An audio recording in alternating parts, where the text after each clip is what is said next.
The conference room felt too bright, fluorescent lights humming a pitch only I could hear. My fingers gripped the cheap laminated mahogany of the desk.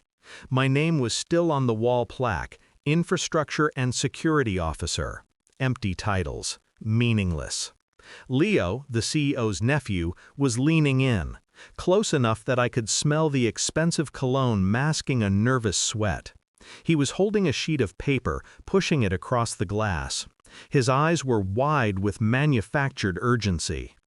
"Read this apology to the team," he said, the words a forced whisper of command.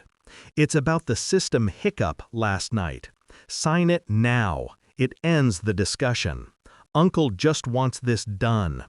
They called my 72-hour surgical shutdown of our main data center a hiccup. They thought I was the scapegoat, the patsy for their upcoming merger failure. They thought I'd sign. I kept my face blank, cold, calculated. The storm was only visible to me. I took the paper, my name the first word on the unforgivable lie.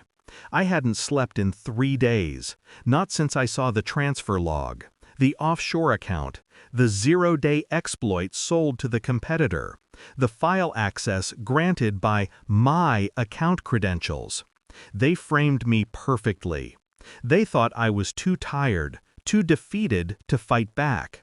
They thought I didn't see the smirk Leo shared with our company attorney, Elias, before the meeting began. Elias, the man who drafted my apology. I scanned the words. "I take full responsibility for the catastrophic failure of the Q3 infrastructure review." Lies built on lies. But the signature line was important, not because of my name, because of the tiny, almost invisible timestamp in the bottom margin, 1:49 p.m., the exact time I was supposed to be signing.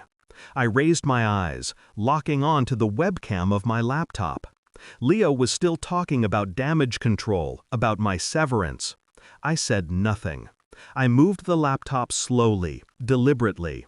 The frame shifted, gliding past my composed face, past the fake apology, past Leo's self-satisfied sneer.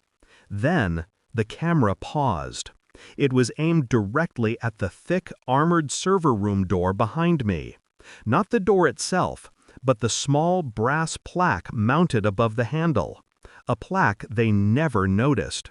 A plaque with the legal designation for the physical custodian. Elias Vance. Elias, the attorney who had been listening to Leo's speech with smug entitlement, went rigid. His eyes darted to the screen, then back to me. His face, usually a mask of corporate indifference, dissolved into a slick, terrified panic. He knew. I still hadn't signed the paper. I folded it neatly in half. "You're right, Leo," I said, my voice flat, almost gentle. The system hiccup was catastrophic. I turned the webcam back to Elias. The attorney was on his feet, trembling, pointing a shaky finger at Leo. His carefully constructed world was collapsing, broadcast to the entire executive team on the conference call. "Who let her be the named officer on infrastructure?" Elias choked out, his voice a desperate, strangled plea. "Who let the transfer be routed through my name?" Leo had routed the transfer. Elias had been the fall guy. They betrayed each other. My name was clean. My account was compromised, but the physical access log, the thing Elias controlled, was the weak link. I used their shared greed as the chain to break them both. I watched them tear each other down, my face serene. I hadn't done anything illegal. I just let the truth be seen, the truth they had hidden. I stood up, the folded apology still in my hand. I placed it on the desk, not signed.